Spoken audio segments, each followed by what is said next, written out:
Boa noite. Meu nome é Edson Oliveira. Sobre o capítulo 27, pedis e obtereis, principalmente sobre a prece e as boas vibrações. Então eu vou fazer uma reflexão mais longa, que eu preparei algo que vai do princípio ao final. O grande objetivo dessa palestra, de todas que a gente faz aqui, não é só fazer um entretenimento, mas é fazer com que a gente abra um leque mental para que possamos entender o Evangelho de Jesus. Porque o Evangelho, ele é baseado na vida de Jesus e no que Jesus disse, escrito para os seus apóstolos que estavam ali ao lado dele. O Espiritismo, apenas como outras religiões, tem um pensamento em cima do Evangelho. Mas o Evangelho é o do nosso irmão Jesus, que veio para nos ensinar, para nos colocar.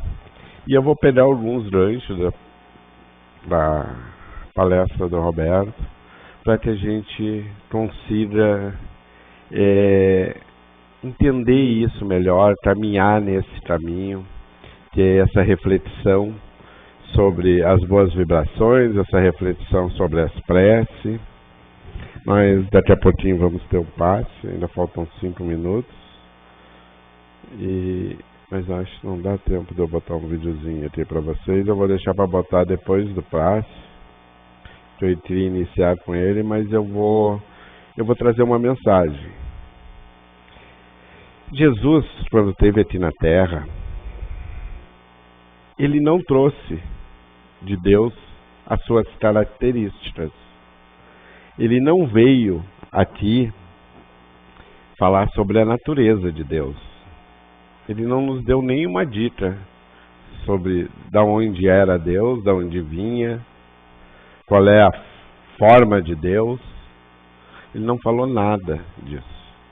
O que ele nos trouxe na realidade sobre Deus?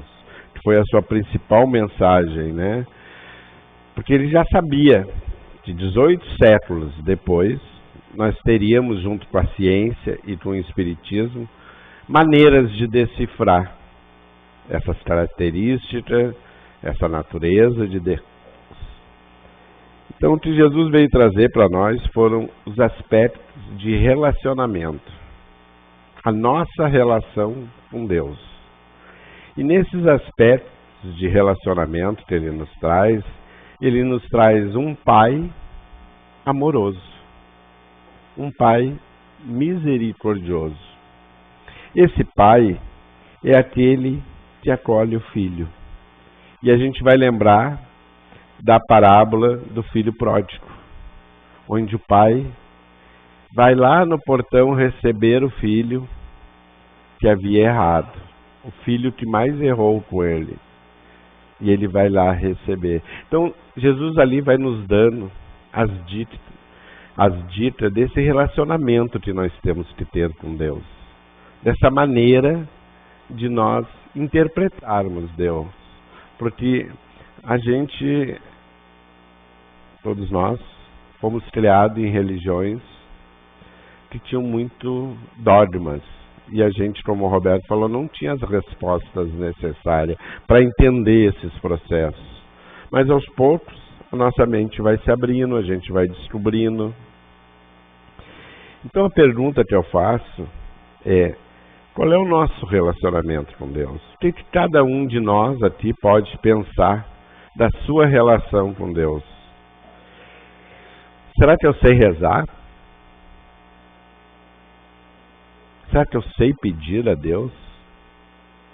E aí vem uma pergunta que ainda é mais difícil. Nós devemos pedir a Deus? Bom, esse é o grande objetivo, aonde agora, durante a minha explanação, eu vou tentar elucidar isso junto com vocês. E para isso, eu vou usar vários textos do próprio Evangelho, do Livro dos Espíritos, algumas perguntas de Kardec, e nós vamos conseguir entender sobre isso, sobre pedir. Se nós devemos ou como devemos. se nós fazemos de uma maneira correta ou se nós não estamos fazendo de uma maneira correta. Porque daí a gente começa a entender melhor qual é a nossa relação com Deus, que era aquilo que eu havia perguntado antes. Qual é a nossa relação com Deus? Eu sei rezar, eu sei pedir, nós devemos pedir. Bem, eu vou levar vocês até Tiago, capítulo 4, versículo 3. Que Tiago nos diz? Pedir, mas não recebeis, porque pedes mal, para gastar nos vossos desejos. Que é tipo assim, a gente pede, ai Senhor, me tira essa dor, eu não aguento mais. É mais ou menos assim que a gente faz, né? E o que Tiago nos diz? Que são sentidos equivocados. Não pode o espírito, em seu estado de queda, que é quando estamos com a dor, ou ignorância, receber a satisfação aos seus caprichos. Necessita ele, antes, tudo aprender, a submeter-se aos desígnios divinos ao seu respeito.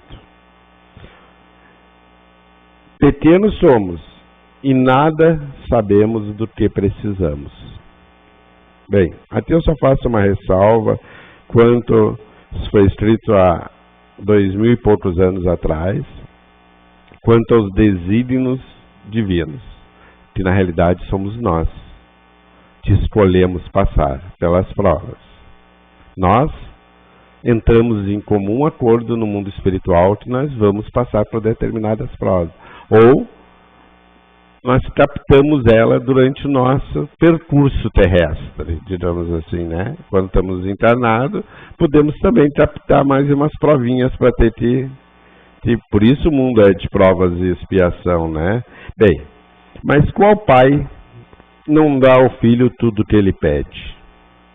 Todos nós que somos pais ou convivemos como filhos, sabemos que o pai procura fazer o seu melhor, mas nem sempre ele dá tudo que o filho pede, porque às vezes o filho está pedindo uma coisa que tem 3 aninhos de idade, que é um celular de R$6.000.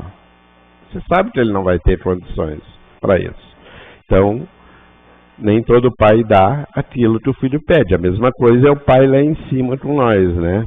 E por isso João Evangelista, no seu capítulo 15, lá em suas narrativas, ele vai nos dizer que somos videiras. A videira verdadeira, a videira abundante, de seiva de vida. Olha só. A cauda que dessa videira viva é estarmos conectados para produzir frutos, flores, perfume, beleza e cor. Ou seja, tudo que há de mais belo. Então assim, a gente sabe que o Evangelho ele é comparado muito com uma videira, né?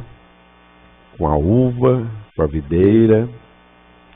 Ela representa todo o princípio do cristianismo, todo o Evangelho, inclusive no nosso livro dos Espíritos tem uma videira na capa, né, original. E a gente sabe que quando se espreme tem uma cauda. O objetivo lá do fruto, do final, que é o fruto, né? Ela começa lá na semente, vai crescer, vai... Bom, essa cauda é a conexão que nós criamos com Deus. E aí é quando nós estamos, Pai, Filho e Espírito Santo. Ou seja, nós, Jesus e Deus conectados, junto com toda a espiritualidade. Então, quando nós comecemos a desenvolver isso, nós comecemos uma interpretação diferente. E por isso, no seu versículo 7, João Evangelista está registrando uma frase de Jesus. E essa frase ela serve para nós pensarmos, analisarmos, mas não com o nosso minimalismo das nossas conclusões, mas analisar o conjunto todo, um quadro inteiro.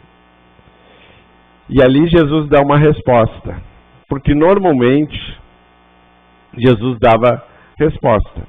Ele não falava simplesmente por falar. Alguém indagava ele dava uma resposta a alguma coisa, e ali ele já fazia todo o seu evangelho. Então, assim, ó, João no capítulo 15, versículo 7, vai nos dizer assim, ó,